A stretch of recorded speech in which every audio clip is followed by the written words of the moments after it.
നമസ്കാരം. മലയാളി വാർത്ത ഇൻസൈഡിലേക്ക് സ്വാഗതം. കഴിഞ്ഞ ദിവസം ഉണ്ടായ മഴക്കെടുതിയിൽ നിരവധി വീടുകളിലാണ് വെള്ളം കയറിയിരിക്കുന്നത്. അപ്പോഴും റവന്യൂ വകുപ്പ് മന്ത്രി പറയുന്നത് സംസ്ഥാനത്ത് പറയത്തക്ക വിധത്തിലുള്ള നാശനഷ്ടങ്ങളോ മറ്റ് സംഭവ വികാസങ്ങളോ ദുരന്ത ഒരു മുഖമോ സംസ്ഥാനത്ത് ഉണ്ടായിട്ടില്ല എന്നാണ് പറയുന്നത്. രൂക്ഷമായ വിമർശനം കേൾക്കുന്നുണ്ട്. പക്ഷെ അപ്പോഴും ഈ കിട്ടിയ സമയത്തിന് ഇപ്പോഴത്തെ സർക്കാരിനെ കുറ്റപ്പെടുത്താനും ക്യാമ്പുകളിൽ ചില പാർട്ടിക്കാരെ ഇറക്കി കളിക്കാനും ഒക്കെ തന്നെ CPM പെടാപാട് പെടുന്നുണ്ട് എന്നുള്ള വിമർശനം സമൂഹ മാധ്യമങ്ങൾ നിറയുന്നുണ്ട്. അല്ല, ഒരു ചോദ്യം മാത്രം ചോദിക്കുന്നു, നിങ്ങൾ ന്യായീകരിച്ച് മുഴുകിക്കോളൂ എന്ന് പറഞ്ഞുകൊണ്ട് ഒരു പോസ്റ്റ് സമൂഹ മാധ്യമങ്ങളിൽ വൈറലാകുന്നു. പിണറായി വിജയനോടാണ് ആ ചോദ്യം. ഞങ്ങളുടെ നികുതി പണം എടുത്ത മകളെയും കൊച്ചുമകനെയും ഭാര്യയും കൊണ്ടുപോയി ടൂർ അടിച്ചു വന്നു. പക്ഷെ കേരളത്തിന് വേണ്ട ഡച്ച് മാതൃക എവിടെ? റൂം ഫോർ റിവർ എവിടെ എന്നൊരൊറ്റ ചോദ്യം. ഇനി ന്യായീകരിച്ചുകൊള്ളുക. റൂം ഫോർ റിവർ എന്ന പദ്ധതി കേരളത്തിൽ നടപ്പിലാക്കിയിരുന്നുവെങ്കിൽ ഒരു പക്ഷേ സമൂഹ മാധ്യമങ്ങളിൽ ഇന്ന് നമ്മൾ കണ്ട് ഞെട്ടുന്ന അല്ലെങ്കിൽ നേരിട്ട് അനുഭവിച്ചു കൊണ്ടിരിക്കുന്ന ഈ ഒരു ഗതികേട് നമ്മൾ മനുഷ്യർക്ക് ഉണ്ടാകുകയേ ഇല്ലായിരുന്നു. കഴിഞ്ഞ കുറെ നാളുകളായി അല്ലെങ്കിൽ കഴിഞ്ഞ 10 വർഷമായിട്ട് കേരളത്തിലെ ജനങ്ങളുടെ നികുതി പണം കൊണ്ട് കേരളത്തിൽ റൂം ഫോർ റിവർ പദ്ധതിക്ക് വേണ്ടിയും മറ്റല്ലാത്ത പദ്ധതിക്ക് വേണ്ടിയും റോഡിലെ കുഴി നികത്തുന്ന പദ്ധതിക്ക് വേണ്ടിയും ഒക്കെ തന്നെ അമേരിക്ക, കാലിഫോർണിയ, ലണ്ടൻ, അങ്ങനെ ഇങ്ങനെ നിരവധി രാജ്യങ്ങളിൽ പോയി പഠിച്ച പഠനങ്ങൾ എവിടെ? ആ ചോദ്യത്തിന് മാത്രം ആർക്കും ഒരു ഉത്തരവില്ല. ഇതിനെക്കുറിച്ച് ചോദിച്ചാലോ നിങ്ങൾ ഇതൊന്നും അല്ലാതെ മറ്റൊന്നും പറയാനില്ലേ എന്ന് ചോദിക്കും. പിണറായി വിജയനെ വിട്ടുപിടിക്കാൻ സമയമായില്ലേ എന്ന് ചോദിക്കും. അങ്ങനെ എങ്ങനെയാണ് വിട്ടുപിടിക്കുന്നത്? തീർച്ചയായിട്ടും സംസ്ഥാന സർക്കാർ കൊണ്ടുവരേണ്ട അല്ലെങ്കിൽ സംസ്ഥാന സർക്കാരിന്റെ ഭാഗത്ത് നിന്നും ചില വീഴ്ചകൾ ഈ ഘട്ടത്തിൽ സംഭവിച്ചിട്ടുണ്ടെന്ന കാര്യത്തിൽ യാതൊരു സംശയവുമില്ല. അതിന് വിമർശിക്കപ്പെടുക തന്നെ വേണം. VD സതീശൻ മുഖ്യമന്ത്രിയായി വരുമ്പോൾ ഒരു കാരണവശാലും ഇത്തരമൊരു ദുരിതം ഉണ്ടാവുമ്പോൾ ഇങ്ങനെയായിരിക്കും ഈ സംസ്ഥാന സർക്കാർ അതിനെ കാണുക അല്ലെങ്കിൽ ഇങ്ങനെയായിരിക്കും അതിനെ വിലയിരുത്തുക എന്ന് ഒരിക്കലും ആരും പ്രതീക്ഷിച്ചിട്ടുണ്ടാവില്ല. പക്ഷേ ഇതിനു മുൻപുള്ള കാര്യങ്ങളൊക്കെ തന്നെ കണ്ടില്ല എന്നടിക്കാൻ നമുക്ക് സാധിക്കുകയുമില്ല.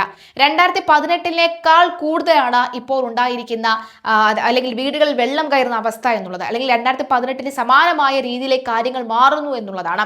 അബിൻ വർക്കി അടക്കമുള്ള ഭരണപക്ഷത്തെ MLA മാർ കരഞ്ഞു നിലവിളിക്കുകയാണെന്ന് വേണമെങ്കിൽ അല്ലെങ്കിൽ അപേക്ഷിക്കുകയാണ് മറ്റുള്ള സംഘടനകളോട്, ഒന്ന് ദയവ് ചെയ്ത് നിങ്ങൾ സഹായിക്കണമേ എന്ന് അഭ്യർത്ഥിക്കുന്ന ഒരു സാഹചര്യം കൂടി ഉണ്ടാവുകയാണ്. പക്ഷേ അപ്പോഴും നേരത്തെ ചോദിച്ച ചോദ്യം അവിടെ ബാക്കി നിൽക്കുന്നു.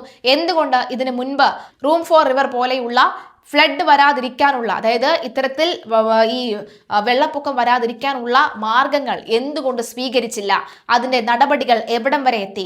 അതിന്റെ ബാക്കിയുള്ള അന്നത്തെ പ്രതിപക്ഷ നേതാവായിരുന്ന VD സതീശൻ അന്ന് പറഞ്ഞ വാക്കുകൾ നിലവിൽ എവിടം വരെ എത്തി നിൽക്കുന്നു? അതിന്റെ പ്രവർത്തനങ്ങൾ, അതിനെക്കുറിച്ച് യാതൊരുവിധ മറുപടിയും ആർക്കുമില്ല.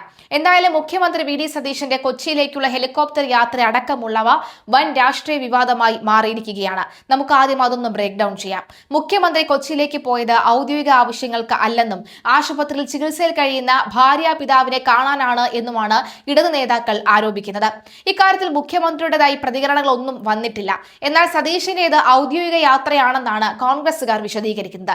ഈ വിവാദം കൊഴുക്കവേ വെള്ളിയാഴ്ച നടന്ന മുഖ്യമന്ത്രിയുടെ ഹെലികോപ്റ്റർ യാത്ര എങ്ങനെയായിരുന്നു എന്ന് വിശദീകരിക്കുകയാണ് പ്രമുഖ ഏവിയേഷൻ വിദഗ്ധനായ ജേക്കബ് K. ഫിലിപ്പ്. മുഖ്യമന്ത്രിയുടെ യാത്രയുടെ കൃത്യമായ സമയങ്ങളും ചെലവ് വിവരങ്ങളും വിശകലനം ചെയ്ത് ഫേസ്ബുക്ക് കുറിപ്പിലൂടെയാണ് അദ്ദേഹം ഇക്കാര്യങ്ങൾ പറയുന്നത്.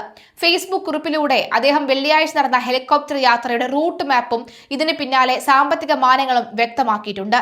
ചിപ്സൺ ഏവിയേഷനിൽ നിന്ന് കേരളം വാടകയ്ക്കെടുത്തിട്ടുള്ള VTRGQ എന്ന രജിസ്ട്രേഷനിലുള്ള H145 എയർബസ് ഹെലികോപ്റ്ററാണ് യാത്രയ്ക്കായി ഉപയോഗിച്ചത്. ജൂലൈ 28-ന് ബാംഗ്ലൂരിൽ നിന്നെത്തി ചാലക്കുടിയിലെ ചിപ്സന്റെ പാർക്കിംഗ് കേന്ദ്രത്തിൽ കിടക്കുകയായിരുന്ന ഹെലികോപ്റ്റർ മുഖ്യമന്ത്രിയെ കൊണ്ടുവരാനായി വെള്ളിയാഴ്ച രാവിലെ 8:13-ന് തിരുവനന്തപുരത്തേക്ക് പറക്കുകയായിരുന്നു. 55 മിനിറ്റ് യാത്രയ്ക്ക് ശേഷം രാവിലെ 9:08-ന് തിരുവനന്തപുരത്തെത്തി. മോശം കാലാവസ്ഥയും തിരിച്ചിറക്കലും. തിരുവനന്തപുരത്ത് നിന്ന് രാവിലെ 9:27-ന് കൊച്ചിയിലേക്ക് പുറപ്പെട്ട ഹെലികോപ്റ്റർ 10:57-ഓടുകൂടി തിരുവല്ല തടിയൂർ അരുവിക്കുഴി വെള്ളച്ചാട്ടത്തിന് പടിഞ്ഞാറുള്ള ഭാഗത്ത് 8175 അടി ഉയരത്തിൽ സഞ്ചരിക്കുമ്പോഴാണ് കാലാവസ്ഥ മോശമായത്. തുടർന്ന് സുരക്ഷ മുൻനിർത്തി തിരുവനന്തപുരത്തേക്ക് തന്നെ തിരിച്ചു പറക്കുകയായിരുന്നു. രാവിലെ 11:35-ന് ഹെലികോപ്റ്റർ തിരുവനന്തപുരത്ത് തിരിച്ചിറങ്ങി. പിന്നീട് കാലാവസ്ഥ മെച്ചപ്പെട്ടതിനെ തുടർന്ന് ഉച്ചയ്ക്ക് 12:37-ന് വീണ്ടും കൊച്ചിയിലേക്ക് തിരിക്കുകയും ഉച്ചയ്ക്ക് 12:52-ന് നെടുമ്പാശ്ശേരിയിൽ ഇറങ്ങുകയും ചെയ്തു. ഉച്ചയ്ക്ക് 2:20-ന് നെടുമ്പാശ്ശേരിയിൽ നിന്ന് പറന്നുയർന്ന ഹെലികോപ്റ്റർ 7 മിനിറ്റിനുള്ളിൽ ചാലക്കുടിയിൽ തിരിച്ചെത്തുകയും ചെയ്തു. 4 മണിക്കൂർ 25 മിനിറ്റിന്റെ ആകെ പറക്കൽ. വെള്ളിയാഴ്ച മാത്രം ഹെലികോപ്റ്റർ ആകെ 4 മണിക്കൂർ 25 മിനിറ്റാണ് പറന്നതെന്നാണ് ജേക്കബ് കെ ഫിലിപ്പ് കണക്കുകൾ നിരത്തി ചൂണ്ടിക്കാണിക്കുന്നത്. Chalakudy to Thiruvananthapuram 55 minute, Thiruvananthapuram to Thadiyoor Thiruvananthapuram 2 മണിക്കൂർ 8 മിനിറ്റ്, തിരുവനന്തപുരം ടു കൊച്ചി 1 മണിക്കൂർ 15 minute, Kochi to Chalakudy 7 minute. സാമ്പത്തിക ബാധ്യത വരുത്തുമോ എന്ന ചോദ്യമുണ്ട്. ഈ യാത്ര സംസ്ഥാന ഖജനാവിന് അധിക സാമ്പത്തിക ബാധ്യത ഉണ്ടാക്കുമോ എന്ന ചോദ്യത്തിന് ആയെന്നോ ഇല്ലെന്നോ ഒറ്റയടിക്ക് ഉറപ്പിച്ചു പറയാനാവില്ലെന്നാണ് അദ്ദേഹം വ്യക്തമാക്കുന്നത്. മറ്റ് സംസ്ഥാനങ്ങളുമായി താരതമ്യം ചെയ്യുമ്പോൾ വളരെ കുറഞ്ഞ വാടകയിലും ആദായകരമായ വ്യവസ്ഥകളോടുകൂടിയുമാണ് മുൻ സർക്കാരിന്റെ കാലത്ത് കേരളം ഈ ഹെലികോപ്റ്റർ വാടകയ്ക്ക് എടുത്തിട്ടുള്ളത്. GST ഉൾപ്പെടെ പ്രതിമാസം 80 ലക്ഷം രൂപയാണ് ഇതിന്റെ വാടക. ഈ തുകയ്ക്ക് മാസത്തിൽ 25 മണിക്കൂർ പറക്കാമെന്നതാണ് കരാറിലെ വ്യവസ്ഥ. എന്നാൽ 25 മണിക്കൂർ തികയ്ക്കാൻ ഗുജറാത്ത് സർക്കാർ പവൻ ഹംസ കമ്പനിക്ക് നൽകുന്നത് മാസം 2.5 കോടി രൂപയാണ്. ബീഹാർ സർക്കാർ ആകട്ടെ 87 ലക്ഷം രൂപ വാടകയ്ക്ക് പുറമെ പറക്കുന്ന ഓരോ മണിക്കൂറിലും 99,000 രൂപ അധികമായി നൽകേണ്ടി വരുന്നുണ്ട്. കേരളം മാസം നൽകുന്ന 80 ലക്ഷം രൂപയ്ക്ക് 25 മണിക്കൂർ പറക്കാമെന്നിരിക്കെ ജൂലൈ മാസത്തിൽ മറ്റ് ഔദ്യോഗിക ആവശ്യങ്ങൾക്കായി ഹെലികോപ്റ്റർ എത്ര സമയം ഉപയോഗിച്ചു എന്നതിനെ ആശ്രയിച്ചിരിക്കും ഈ യാത്ര അധിക സാമ്പത്തിക ബാധ്യതയാകുമോ ഇല്ലയോ എന്ന കാര്യമെന്ന് ജേക്കബ് കെ ഫിലിപ്പ് തന്റെ കുറിപ്പിൽ തന്നെ കൂട്ടിച്ചേർത്തു. അതേസമയം CPM ഇതിനെ രൂക്ഷമായ വിമർശനത്തിന് തന്നെയാണ് വഴിവെക്കുന്നത്. മുൻ മന്ത്രി വി ശിവൻകുട്ടി, എ റഹീം അടക്കമുള്ളവർ രൂക്ഷമായ ഭാഷയിലാണ് ഇതിനെ വിമർശിക്കുന്നത്. മാത്രമല്ല, കഴിഞ്ഞ ദിവസം കേരളം മുങ്ങുമ്പോൾ വിഭവസമൃദ്ധമായ ഭക്ഷണം കഴിച്ച് മുഖ്യമന്ത്രി ഇവിടെ ആസ്വദിക്കുകയായിരുന്നു എന്ന ചിത്രം അടക്കമുള്ളവ പുറത്തു വന്നതിന് പിന്നാലെ റഹീം രൂക്ഷമായ ഭാഷയിലാണ് വിമർശിച്ചിരിക്കുന്നത്. ആദ്യം അവിശ്വസനീയമായി തോന്നിയ ദൃശ്യങ്ങളാണ്, പിന്നെ ഉറപ്പുവരുത്തി. വിവിധ ജില്ലകളിലെ ആയിരക്കണക്കിന് നമ്മുടെ സഹോദരങ്ങൾ ദുരിതത്തിൽപ്പെട്ട പ്രയാസം അനുഭവിക്കുമ്പോൾ നമ്മുടെ മുഖ്യമന്ത്രി ചിലവഴിച്ച നിമിഷങ്ങൾ തന്നെയാണ്. സംസ്ഥാന അതീവ ഗുരുതരമായ ഒരു പ്രതിസന്ധിയിലൂടെ കടന്നു പോകുമ്പോൾ ജനങ്ങൾക്ക് ആത്മവിശ്വാസം പകരേണ്ടത് ഭരണാധികാരികളുടെ പ്രാഥമിക കടമയാണ്.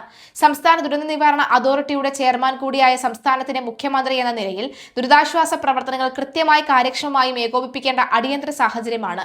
എന്നാൽ ഈ ഔദ്യോഗിക ഉത്തരവാദിത്തങ്ങളെല്ലാം മാറ്റിവെച്ച് മലപ്പുറം പൊന്നാനിയിലെ ഒരു യൂത്ത് ലീഗ് നേതാവിന്റെ വീട്ടിൽ അതിഥിയായി എത്തി വിഭവസമൃദ്ധമായ ഭക്ഷണം കഴിച്ച് മുഖ്യമന്ത്രി ശ്രീ VD സതീശൻ സമയം ചെലവഴിക്കുന്നത് തികച്ചും അനുചിതവും അനവസരത്തിലുമായി പോയി. നാട് മുഴുവൻ ഭീതിയിലും ആശങ്കയിലും കഴിയുമ്പോൾ ഔദ്യോഗിക ഉത്തരവാദിത്തങ്ങളെ എല്ലാം മറന്ന് വ്യക്തിപരമായ താല്പര്യങ്ങൾക്കും സർക്കാരുകൾക്കും പ്രാധാന്യം നൽകിയ ഈ നടപടി തികച്ചും അനവസരത്തിലുള്ളതും ജനങ്ങളോടുള്ള വെല്ലുവിളിയുമാണ്.